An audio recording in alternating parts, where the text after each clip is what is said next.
Welcome back to my YouTube channel. അപ്പോൾ നമ്മൾ ഇന്ന് ഡിസ്കസ് ചെയ്യാൻ പോകുന്നത് നിലമ്പൂർ ഉപതെരഞ്ഞെടുപ്പിനെ കുറിച്ചാണ്. ഇപ്പോൾ അതാണല്ലോ ട്രെൻഡും.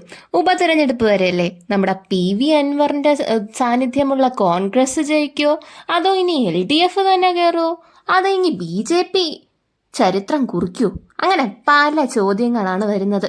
എന്തായാലും കോൺഗ്രസിനെ വട്ടം കറക്കി PV അൻവർ കോൺഗ്രസിൽ കയറി പറ്റിയിട്ടുണ്ട്. PV അൻവറിന്റെ പാർട്ടിയും.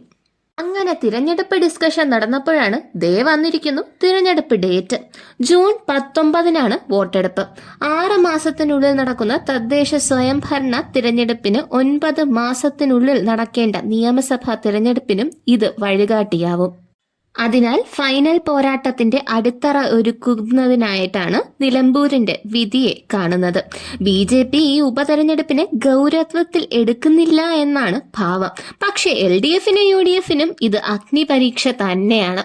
എങ്ങനെയെങ്കിലും ജയിച്ചേ പറ്റൂ എന്നുള്ള മട്ടാണ് കോൺഗ്രസിന്. അതിനാണല്ലോ PV അൻവറിനെ ചാക്കിട്ട് വെച്ചിരിക്കുന്നത്. വർഷങ്ങളായി നിലമ്പൂരിന്റെ പുത്രനാണല്ലോ PV അൻവർ. തുടർച്ചയായി 2 ഭരണത്തിൽ നിന്ന് മാറ്റി നിർത്തപ്പെട്ട UDFന് എങ്ങനെയും തിരിച്ചു വന്നേ പറ്റും. അതിനാണ് VD സതീശനും രമേശ് ചെന്നിത്തലയും ഒക്കെ ചെന്ന് PV അൻവറിന്റെ കാല് പിടിച്ചത്. മുസ്ലിം ലീഗിന് ഇഷ്ടമല്ലെങ്കിൽ പോലും.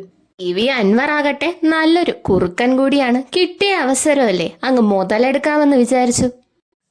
കിട്ടിയ അവസരത്തിൽ കോൺഗ്രസ് പ്രവേശനവും നടത്തി.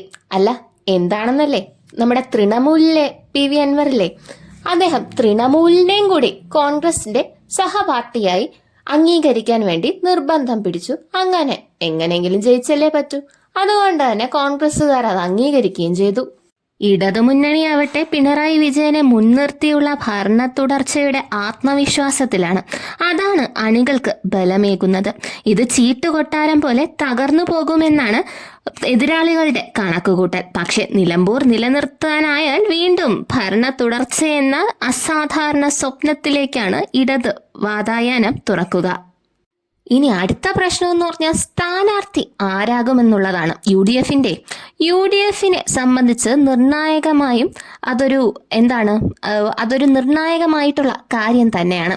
പുറമെ അവകാശവാദങ്ങളൊന്നും ഉയർത്തുന്നിട്ടില്ലെങ്കിലും ആര്യാടൻ ഷൗക്കത്തും VS ജോയിയും സ്ഥാനാർത്ഥി മോഹവുമായി രംഗത്തുണ്ട്. ഒരിക്കൽ ഇവിടെ മത്സരിച്ച് പരാജയപ്പെട്ട ആര്യാടൻ ഷൗക്കത്ത് ഒരു വട്ടം കൂടി ആഗ്രഹിച്ചാൽ തെറ്റ് പറയാനില്ലല്ലോ. ഒന്നിൽ പിഴച്ച 3 പക്ഷെ 2ലും നമുക്കൊന്ന് പയറ്റി നോക്കണമല്ലോ. LDFന്റെ സ്ഥാനാർത്ഥി ആരാകുമെന്നും വേറെയും ചിന്തകളുണ്ട്. പക്ഷെ ഇപ്രാവശ്യം സ്വതന്ത്രനെ വെച്ച് ആയിരിക്കും പരീക്ഷിക്കുന്നത് എന്ന ചൊല്ലുകളും കേൾക്കാനുണ്ട്. പക്ഷെ LDFന്റെ കാര്യത്തിൽ മറ്റൊരു പ്രശ്നം കൂടിയുണ്ട്. അങ്ങോളം ഇങ്ങോളം ആഘോഷമാക്കി പ്രചാരണം നൽകിയ ദേശീയപാത പൊട്ടിപ്പിളർന്നതിന്റെ ഒരു ഭാഗം മലപ്പുറത്താണ്. അത് ഉപതെരഞ്ഞെടുപ്പിനെ എങ്ങനെയാവും ബാധിക്കുക? അതിനേക്കാൾ പ്രശ്നമാകുന്നത് വന്യജീവികളുടെ ആക്രമണത്തിൽ പൊറുതികെട്ട നാട്ടുകാരുടെ പ്രതിഷേധമാണ്. ചാവേരത്തോടെ അൻവർ നിൽക്കുന്നതും ഇടതുപക്ഷത്തിന് കീറാമുട്ടിയാണ്. UDFനെ തമ്മിലടി നോക്കി സ്ഥാനാർത്ഥിയെ ഇറക്കുന്ന പാലക്കാടൻ തന്ത്രം ഇവിടെ ആവർത്തിക്കുമോ എന്നാണ് രാഷ്ട്രീയ നിരീക്ഷകർ ഉറ്റുനോക്കുന്നത്.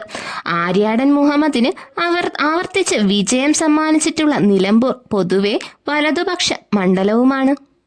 കാലയളവ് നൽകി പൊടുന്നനെ പ്രഖ്യാപിച്ച നിലമ്പൂർ ഉപതെരഞ്ഞെടുപ്പ് ആസന്നമായ തിരഞ്ഞെടുപ്പുകളുടെ മാർഗരേഖയാവും.